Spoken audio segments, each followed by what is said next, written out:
What's up, guys? We are back for the fall 2019 season of the A Game, and this one is a little special. This marks the 10th season of the A Game here on App TV. That's absolutely right, Austin. Join us right here as we recap this week in App State sports.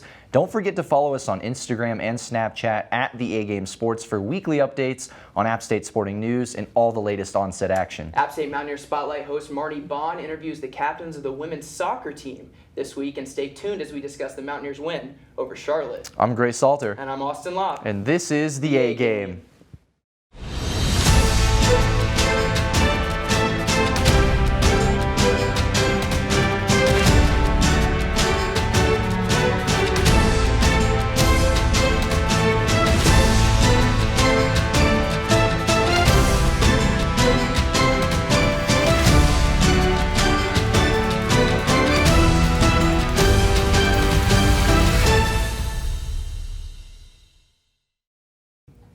The Mountaineers extended its winning streak at Kid Brewer Stadium this week after its win against Charlotte, and is now tied for the nation's 8th longest home winning streak. Appalachian State ended the first half even better than they began it, resulting in some helpful separation during a 56-41 victory against Charlotte on Saturday. Darrington Evans rushed for a career-high 234 yards and totaled 4 touchdowns, including an 87-yard run on the first play from scrimmage and a 68-yard touchdown run after Charlotte had cut its deficit to 42-34 midway through the fourth quarter. The 49ers scored again on a 27-yard touchdown pass with 3:17 remaining, but Evans fielded the onside kick and sprinted 46 yards untouched for his school record 3rd touchdown via kickoff return in his career.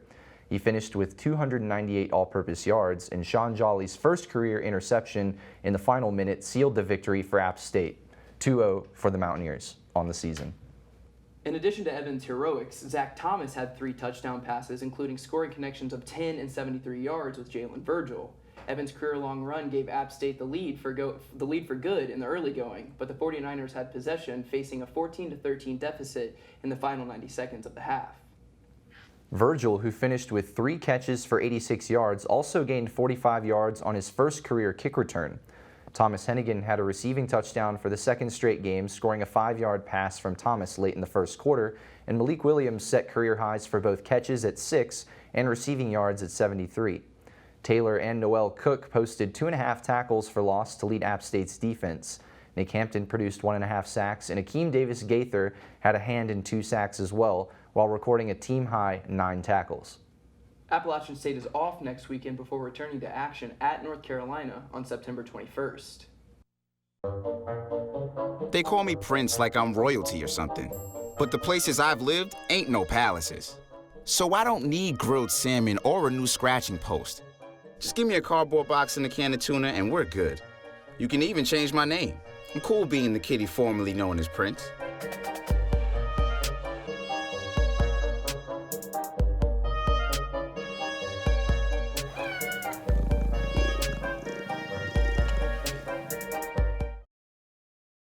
So, great. There were obviously some big things that stood out. Coach Drinkwitz said in a post-game interview that there's 3 phases to win a football game. You need to win 2 of them: offense, special teams, and defense. Obviously, the offense was rolling well this week. What were some things that stood out to you with that? Offense was unbelievable, and it was that way from the start, Austin. I mean, that 87-yard rush from the first play of scrimmage for Darrington Evans really set the tone for the rest of the game, and it set the tone for him specifically as an individual. I mean, we just kind of recapped it a little bit, but 19 carries for Darrington Evans, 234 yards. That's 12.4 yards per carry for a guy who's almost got 20 touches on the day. That's unbelievable production. And then, of course, 4 total touchdowns. Zach Thomas added a really efficient performance on Saturday, 14 of 20, 182 yards in the air and 3 touchdowns for him. The big kicker there, no interceptions. That's the 2nd straight week App State's offense hasn't turned the ball over, which I think is a great sign for them moving forward, not giving the other teams those extra possessions. Jalen Virgil also has shown up really well for this offense in the first 2 games of this season. He's got 3 touchdowns on the year, including those 2 in the last game against Charlotte. 458 total yards of offense for App State. You have to be really excited about that production, but you talk about those phases of the game. Defense, a little bit of a struggle for App State in this one. Absolutely. You know, having 458 yards of total offense is great, but when you allow 533, it's not going to get it done. There are obviously some changes that need to be made here. Chris Reynolds, the quarterback for Charlotte, was allowed 20 for 31 of his passes, 296 yards, 4 touchdowns, and an interception. Last year, he never found the end zone.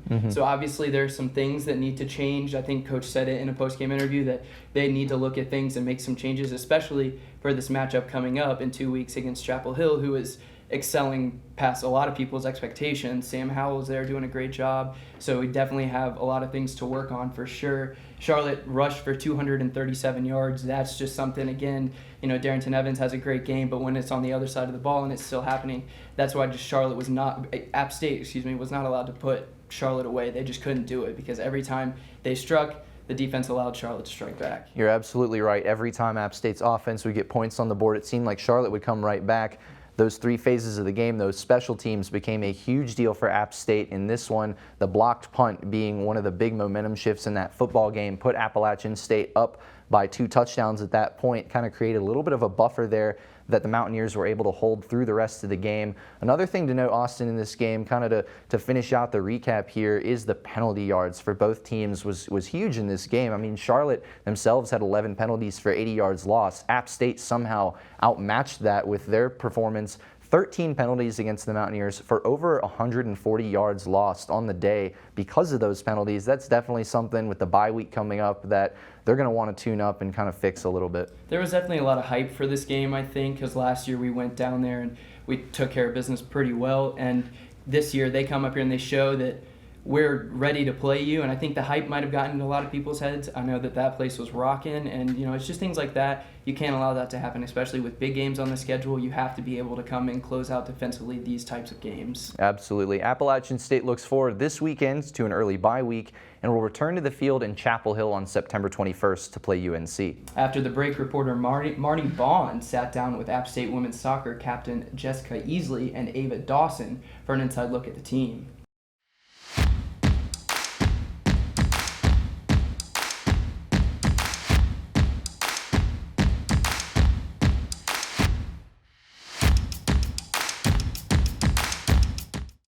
How are you guys today? Great, how are you?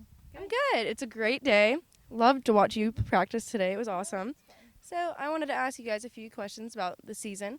I know it just kind of started and you had a lot to do in preseason. What did you do to prepare for what's ahead?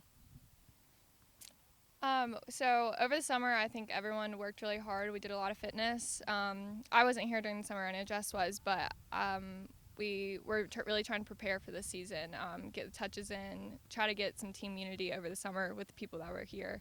But I think we came in pretty prepared. Yeah, we had a bunch of girls come on this summer really early, about 20, which is more than we've ever had in the past. So we had a good solid group here really early in July. And then I think we played a lot more big-sided than we normally do, really get us prepared for that game fitness, which is really different. Mm-hmm. It's good to hear. So being a senior and you're a senior leader, what does that feel like? What does that mean to you? And how does that help, all these other young girls that are going to be like you one day? Yeah, I think Jess and I are both really different in our leadership styles, but we balance each other out really well. We have a lot of new people this year, transfers and freshmen, and it took a little bit to get adjusted to everything, get some team unity going on, but I don't know. I think we just do well. Jess is a little bit louder, but in a good way. But I don't know. I think so far it's going well. Yeah, I mean, like Ava said, we're very different but very much on the same page. Yes. It's an honor to be named captain. We're both so proud of this team and so grateful to be a part of such a great program. So it's just great opportunities. Love it. Yeah. So I know you all have accomplished a lot. What is your goal this season and what helps motivate you to reach it?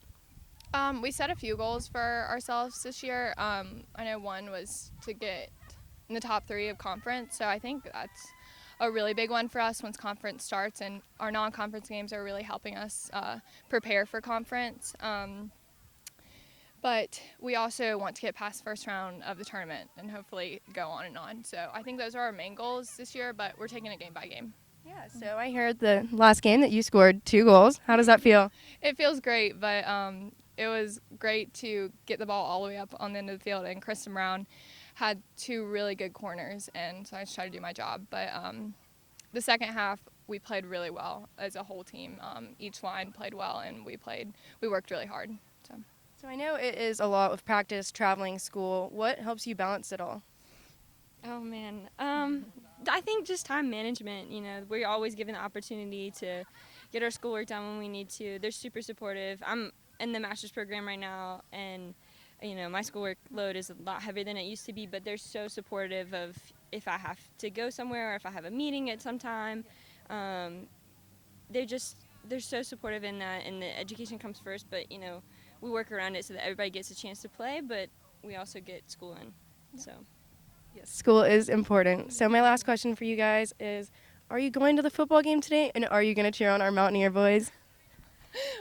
we can't make it. We We've got to leave right now. We're all going to the showers and then heading out. But we're definitely going to cheer them on the bus. Hopefully we get a little satellite in there and we can watch the game. Yeah, go football.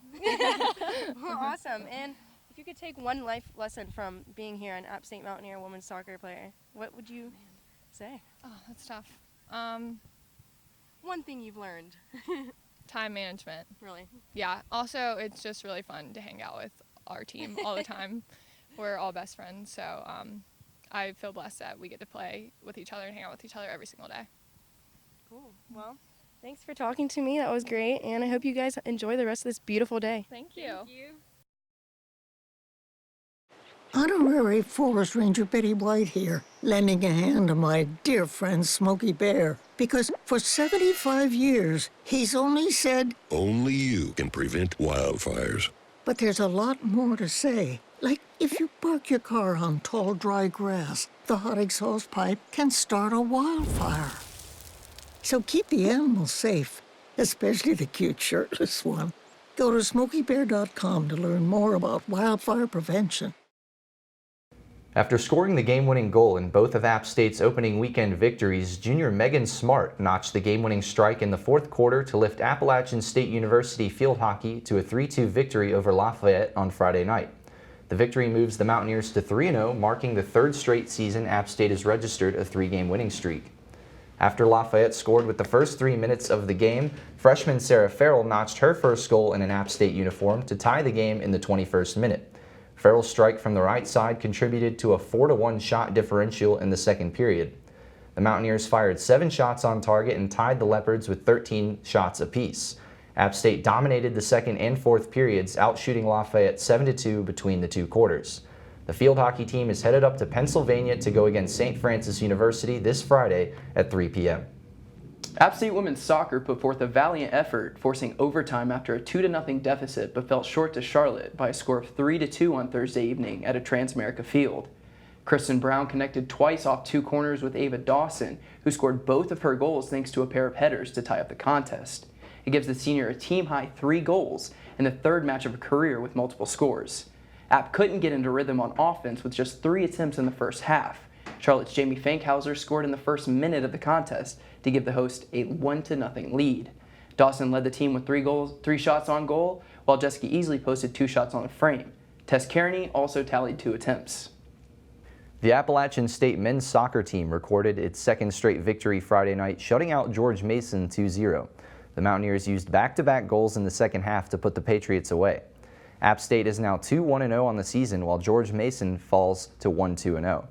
The breakthrough for the Mountaineers came in the 71st minute as Alex McGrath found Zyko Harris head off a corner kick to put App State up 1-0. This marks the defender's 3rd goal against George Mason in his career, scoring 2 goals in the 3-0 win a season ago.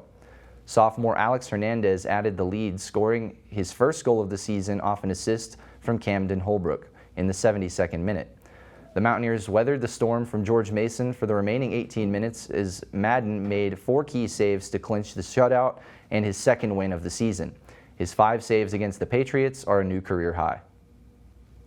Appalachian State volleyball dropped a 3-set decision at Duke on the final day of the Duke Invitational on Saturday. The Mountaineers were paced by Kara Spicer and Grace Morrison, who each finished with 8 kills. Emma Longley added 7 kills, and Sam Bickley dished out 25 assists and recorded 5 digs. On defense, Emma Riley posted 16 digs with Sydney Farthing adding 7. In all, the Black and Gold registered 30 kills and hit .106 in the contest, while Duke posted 42 kills and hit .299. For their efforts on the weekend, Spicer and Riley were named to the all-tournament team. Spicer totaled 36 kills and hit a sizzling .509. Riley posted 67 total digs and recorded the 1,000th dig of her career on Saturday. The Mountaineers will return to action on Tuesday with a road contest at 7 p.m. versus Clemson. And now it's time for our first player of the week of the season. This week, we actually have two players in the spotlight. Appalachian State cross-country runners Isaac Benz and Izzy Evely, who were both named Sunbelt cross-country runners of the week. Really good performances from both of them. Benz posted a strong start to the 2019 campaign at the Covered Bridge Open on Friday. He navigated the 8K course in a PR time of 25.06.3, which shattered his previous career best by nearly 40 seconds. Benz went on to finish the second of 86 runners in the meet. Yeah, that's very impressive. I personally could never do that. Evely, who was named first team All-Sunbelt and Sunbelt Freshman of the Year last year, finished 7th of 96 runners in 18:25.9. Due to an error marking the course, the race length was 200 meters longer than the scheduled 5K. This marks the 5th time the Mountaineers have won both the male and female honor in the same week since joining the conference in 2014. But that's all the time we have this week for Mountaineer Sports. Remember to tune in every Tuesday at 8 to catch up with the latest in App State sporting news. Absolutely, and don't forget to follow us on Instagram and Snapchat at the A Game Sports for daily updates on everything Mountaineers. We'll see you guys next week on the A Game.